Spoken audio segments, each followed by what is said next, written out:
જોઈ મિત્રો આ જોઈને આમ મોઢામાં પાણી આવી ગયો. પેલા ઠાકોર બેઠા અને અમને નથી ખવડાવતા. બોલો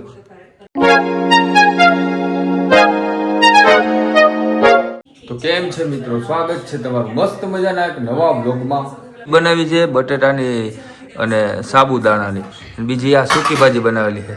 11 છે ને મિત્રો, અમારા ઘરમાં જ વધારે હોય. કા છોકરો નથી રહેતો પણ 11 હોય ને ખાઈ જાય. હા, એટલે જો ચેવડો બાલાજી હોય, પછી સૂકી ભાજી હોય, પછી આ સિંગ બટેટાની ખીચડી, અને પાછું મિત્રો એ બધું છે ને પાછું જોઈને છે ને મમ્મી આ રેસીપી જોયા રાખે અને પછી આ બનાવ્યા રાખે, કર્યા રાખે. આ ખમણ કર્યું મિત્ર, જાઓ આ ખમણ છે. આ ખમણ તો જો મેં કેવું છે ચેવડો. હાલો તમારે ખાવું જોજો હમણાં મિત્રો, મારી મમ્મી છે ને હું આમ દેખાડું ને વિડીયો તો બધું શણગારી દે. જોજો હમણાં અમે 11 માં ખાઈ, તમે ખાઓ. શું કહેવાય, વાળ બધાના ધોરા થઈ ગયા. મારા વાળે ધોરા થઈ ગયા. એ તો મારી 22-23 વર્ષ ઉંમર છે. 23 વર્ષમાં હે ને મારી ધોરા વાળ થઈ ગયા. એટલે એનું કારણ હું ખબર નથી પડતું. વારસાઈમાં જ બધાનું હાયલો આવે છે. હે અમારો ફરાળ કોઈને ખાવો હોય તો હાલો. જો ભાઈ દોરે ખાવે તો રહેજો ને, એવું જ બનાવે કઈક. હું મને જો બનાવે છે. મારો છોકરો નથી તો 11 ખાઈ પીને 3 ટાઈમ ખાઈ પીને પછી 11 દે.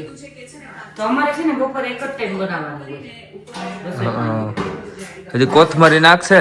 સેવ ઓલું હું સેવ કે સેવ મમ્મી, સૌ કે સેવ? હે મિત્રો, મારી મમ્મી સૌ કરે. સૌ ઓલું શું કહેવાય, આમ સંઘાડે મસ્ત મજાનું, પછી આપણે ખવડાવે એટલે જાડિયા પડિયા કરે. મારો છોકરો બાધે હું કરું, તું મને હારું હારું ખવડાય. મને હલકું એને હાલતું નથી. મને રસોડામાં બહુ ગરમી થાય છે. તો એસી ચાલુ કરી દો. પંખો ચાલુ કરાય, ગરમી આંખમાં અંધારા આવે. આજ મને ગરમી વધારે છે ને તો વધારે ચક્કર આવે. કોથમરી ખાવી કે તમને આંખમાં વાંધો ન આવે, કોથમરી ખાવી. હાલો તમારે ખાવું હોય તો. સિંગ બટેટા સાબુદાણા છે ને મોડું થઈ ગયું. બાપા એવા હતા ને પહેલા નથી, રાતે છૂટી થાય.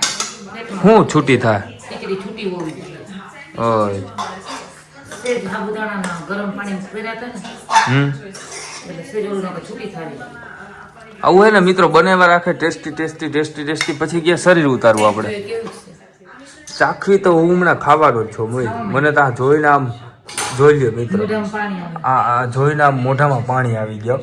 હાવ એવી ખીચડી છે. અને આ પાછી બટેટાની છે, આ ખમણ, પછી આ ચેવડો.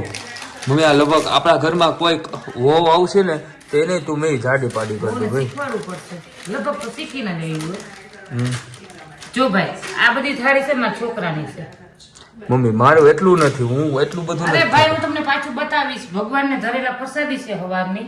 હા, હવારની નો ખાધી હોય, ઠાકોરને ધરી હોય. તાર્યા આવા અવળા ઠાકોર મિત્ર અવળા ઠાકોર બેઠા અને અમને નથી ખવડાવતા. બોલો એક મિત્ર સિક્રેટ વસ્તુ છે. હું દાંત કાઢે મિત્ર, એ મારી મમ્મી દાંત કેટલા કાઢે એ મને ખબર નથી પડતી. બોલો કઈ હે હું થયું? હે તું મને પંખો ચાલુ કર, મને ગરમી થાય. આમ તો જો આખું ખોલતી મારે. આવા જોઈ પાછું એને આવા રેસીપી નવું જોયા રાખે મિત્રો. અને પછી આ મમ્મી હે પાછું નવું બનાવે. હારું હારું ખવડાવવાનું ખાવાનું ઈચ્છા ન મળે. મને બહુ ખાવાનું ન મળે. હમણાં હારું હારું રેસીપીમાં જોઈ ન આવડતું હોય તો યુટ્યુબમાં જો પાત્રા કેમ કર્યા હતા, અરવિંદ પાલના પાત્રા કેમ હતા, હારા હતા. એવો શોખ, ખવડાવવાનો એવો શોખ. એટલે શરીર ન થાય. શરીર એ જોઈ બનાવવાનો શોખ ને ખાવાનો શોખ ને એટલે જ નથી હાલતો મેં આપણું શરીર. ખાવાનું તો ક્યાં હાલે છે મને જોઈ શું બનાવે મજા. આ જોઈ લે મિત્રો, એટલે આવું છે. અમે હે ને નવું ખાવાનું બનાવ્યા રાખી, જમવાનું બનાવ્યું. કારણ કે ભાઈ સુખ દુઃખમાં શું છે, પહેલેથી આપણી જીવન છે ને મસ્ત મજાનું ખાધું પીધેલું છે. પછી આપણા જીવનમાં કોઈ પણ મારી વાઈફ, મારી ઘરવાળી કોઈ પણ એન્ટર થાય પછી તો કેવું મળે એ તો નથી ખબર. જો કે એમાં એવું છે કે આપણા મમ્મી હોય ને એ પાછું શીખડાવી દે, આમ લેવલે લેવલ બધી વસ્તુ કરી દે. એટલે આપણે એ ઉપાધિ કર્યા જેવી નથી. અને જો અમારે મકાનનું કામ એમને પડ્યું હોય મિત્રો, ઓલી લાદીઓ એમને પડી ને અંદર એટલી લાદીઓ પડી. મકાનનું કામ કેદી થાય ને એ નથી ખબર પડતી. કારણ કે અમારે કાલ છે ને પાછું પપ્પાની તિથિ છે એટલા માટે અમારે બ્રાહ્મણને બધું જમણવાર કર્યું હોય બધી વસ્તુ કરી હોય તો છે ને ભાઈ મેં કીધું આ કામ થઈ જાય ને તો સારું એમ તો કાલે પપ્પાની તિથિ છે તો બ્રાહ્મણને જમણવાર છે પછી બીજા બધા જમવાના આવવાના છે તો બરાબર એવું છે તો મેં કહું આજે 11 છે ને તો 11માં જો હવે ખીચડી હું ખાઈ લે બરાબર એ મમ્મી ગાયબ એ આય મને હવે ચક્કર આવે છે સવારે ખાલી એટલી વેફર ને ચા ખાધો દવા પીવી હોય ને ચક્કરનું કારણ શું હોય ચક્કર પછી મને અતિશય ચક્કર આવે છે વાહ